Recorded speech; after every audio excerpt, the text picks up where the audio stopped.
If you have over $200,000 sitting stagnant in your bank, retirement account, or home equity, then you're literally losing money. On this show, you learn how to get that money working for you consistently and conservatively. Learn to grow your nest egg with your host, Shawn Winslow. Let's dive in.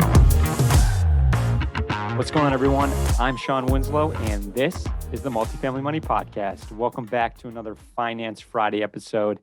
And by the title, I'm assuming you can tell this is not a sunshine and rainbows episode. Talking about a recession.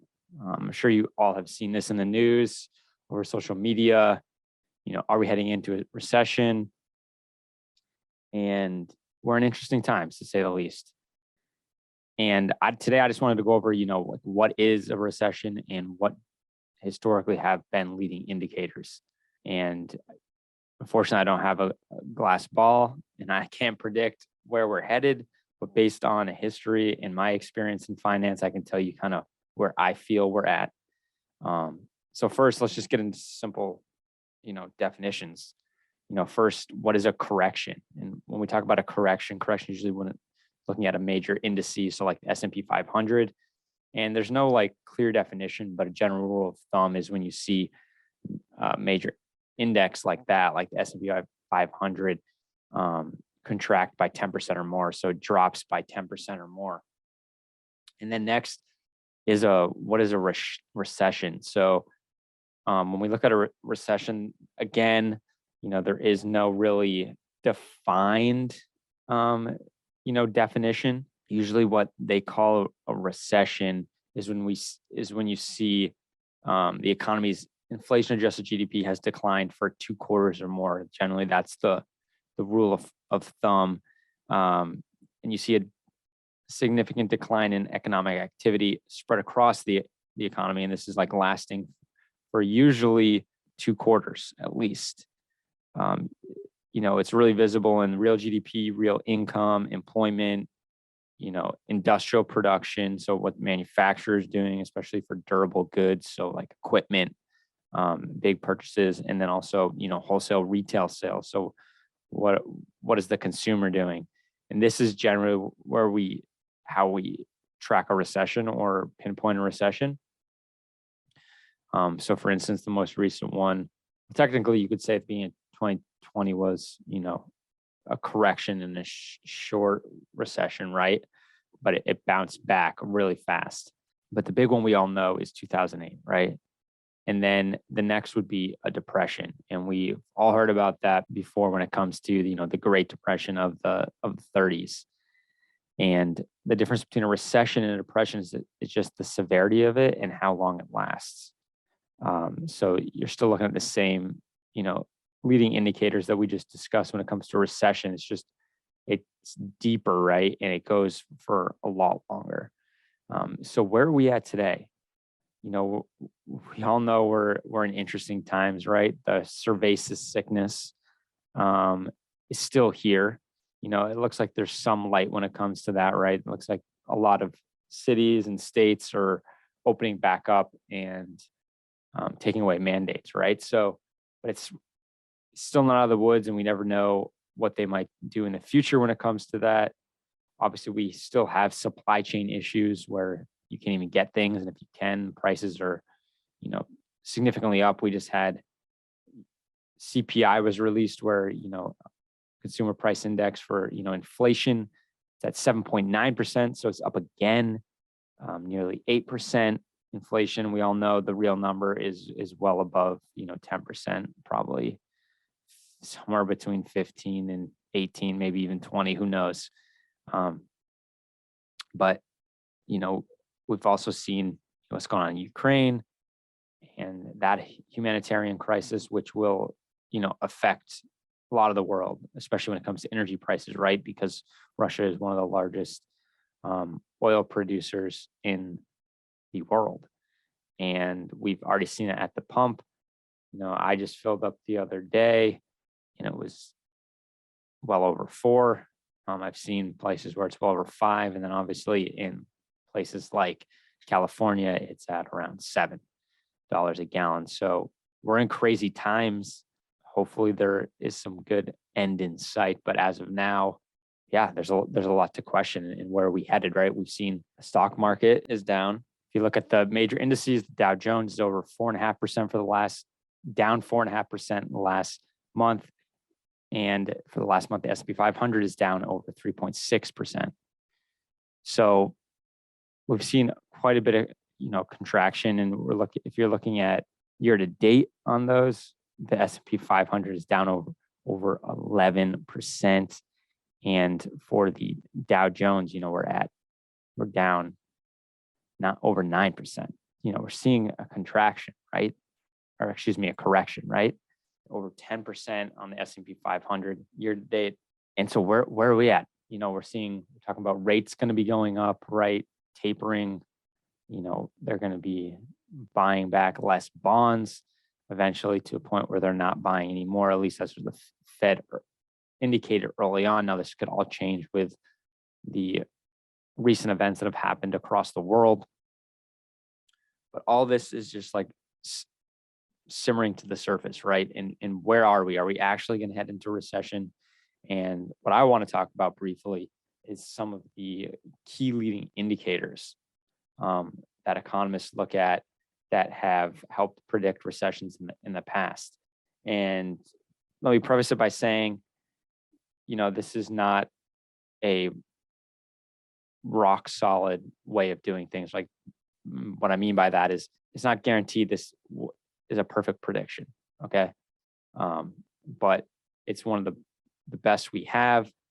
And so, yeah, let's get into it. The first one that economists generally look at is something called yield inversion. So what I mean by that, for those that aren't familiar, is you look at the yield of the treasury, so the treasury bonds and treasury bills that the government puts out. So the common one that most people look at is called, you'll hear the 10-year, right? So the 10-year treasury. That's all rates are kind of based off of that. That's what all, bond traders, fixed income bond investors look at is the 10-year. What's the 10-year doing? And what they then do compare that to is a shorter term bond. So for instance, the 2-year treasury. And generally how bonds work, if you're not familiar with it, is you're going to get a higher yield for the longer duration bond. So the 10-year will pay higher than the 2-year because you look at it like there's a lot more risk in a longer time period, right? Because there's more that can happen in 10 years than 2. So I should be paid adequately for that risk. So I should be paid more for that risk. So what we look at is something called a yield inversion, because the 10-year should be paying a higher yield than the 2-year. And when they invert, that has been led to recession. So in the past, it happened in the early 80s, happened in the early 90s, happened in 2001, and then again happened in 2008. And what will happen is usually it happens before. It's not like it happens and it's immediately a recession, right? There can be some lag. For instance, it happened in 2000, the end of 2006, beginning of 2007, and then we didn't really see the recession really hit until mid 08, right? Similar in 2001, we saw it invert in May of 2000, and we didn't really see a recession until the fall, like a year later. So there is some lagging periods, and it did actually happen in 2019. And then obviously we had a brief correction right there. Some consider recession when it, beginning of 2020, in March of 2020, because of the cerveza sickness, obviously. So that expounded everything. So this is something we look at, and you want to look at it when it gets to 0 and below, right? So when it gets below 0, that's when it technically inverts, right? Where you're making more on the 2-year than the 10-year. So you're making more on a short-term bond or T-bill than you are on the longer-term treasury. So right now, just to give you a reference, and this is as of beginning of March 2022, we are at 0.26, right? And we last peaked, and this was March of last year, we were at 1.6, so 160 basis points, and now we're at 26 basis points. And if you look at the graph, you can get this off of fred.stlouisfed.org. It's one of the charts. It's called the 10-year Treasury constant maturity minus 2-year Treasury constant maturity. And you can tell that it's on a nosedive. So if it continues on this trajectory, the yield curve will essentially invert in no time flat. So this is one of the leading indicators that people look at. It is as almost always when it happens led to a recession, right?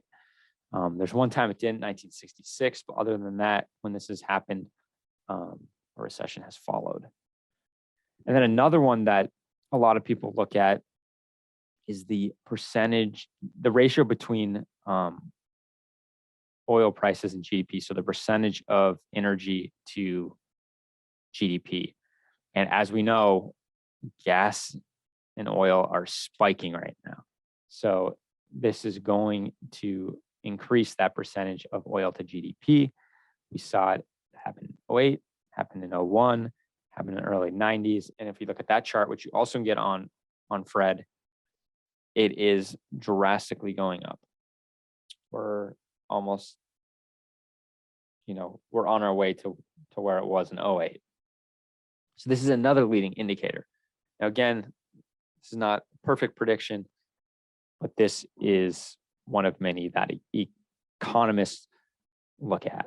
Another one is durable good orders. So this tells you when companies order new big ticket items. So think like machinery, automobiles, jets.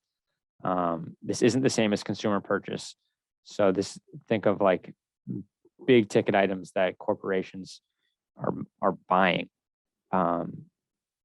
And obviously we're in a strange environment right now because of supply chain issues. Orders are, so it makes it look like orders are up. But if you looked previous to 2020, durable orders were falling, and they had been falling since October of 2018. Obviously, another indicator we talked about is stock market. Where's the market at? Well, we've been seeing a big correction since the beginning of the year, both in the Dow and the S&P 500, which are two leading indicators when you look at the major indices. Another look at is manufacturing jobs, because that just tells you the level of confidence out there. Are these manufacturers continuing to obviously manufacture, hire? Really important indicator. And as of now, I don't really see a weakness there per se, other than supply chain issues and being able to hire. They want to hire, right? So that in of itself could cause an issue, right? If you just can't hire, or supply chain issues, right? But from a confidence standpoint, it seems they do want to manufacture. Building permits. So this is for like new home construction. We look at kind of 9 months out and see where that is. And that is still strong. As we all know, the housing market is crazy hot, even with everything going on. And as I've mentioned many times before, there's still a 4 million unit housing deficit. So there still is a great need for housing. And time will tell if that slows down. But this time, it seems like permitting is still strong. So those are kind of some of the major leading indicators that I look at. The two biggest ones that I will keep a lookout on, and I feel you should too, is one, the yield inversion. So look at the yield curve, and is it going to invert? And then two, the percentage of oil to GDP. You just want to see where that is. And as it continues to rise, that could be a very strong indicator in where we're headed. Well, I hope this wasn't too doom and gloom for you all. There still is, I think there's still a lot of optimism. I'm still very excited about the market when it comes to investing in real estate. Obviously, there's stuff going in the world, humanitarian stuff that saddens me quite a bit and completely unnecessary. And I hope we can all come together to overcome all of that. But from an investment standpoint, which this show is about, I think there's definitely needs to be caution, right? Don't put all your eggs into one basket. This is when diversification is important. If there is any type of more contraction, obviously selling is one of the worst things you can do. But I still think there is positive out there. I don't see, with everything going on, I don't see the Fed being as aggressive when it comes to rates and tapering as they previously led on at the beginning of the year. I think they'll have to be less aggressive on that. Otherwise, we could see some big issues with everything else that's going on. Well, thank you for tuning in today. Again, I hope it wasn't too depressing, this show. Just wanted to bring some facts and also some experience that I've seen. I've been in finance for over a decade now. I've seen Russia go into Ukraine before. We saw oil spike.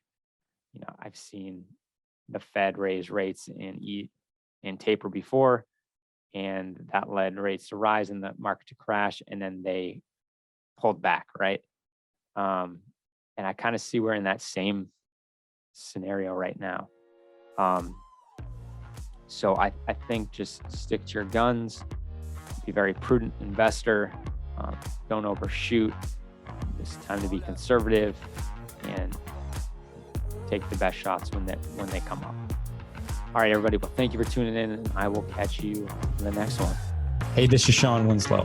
After being in the financial service industry for years and having candid conversations with good people just like you, I realized that so many of us are wanting an investment strategy that provides solid returns and consistent income without the bumps in the road.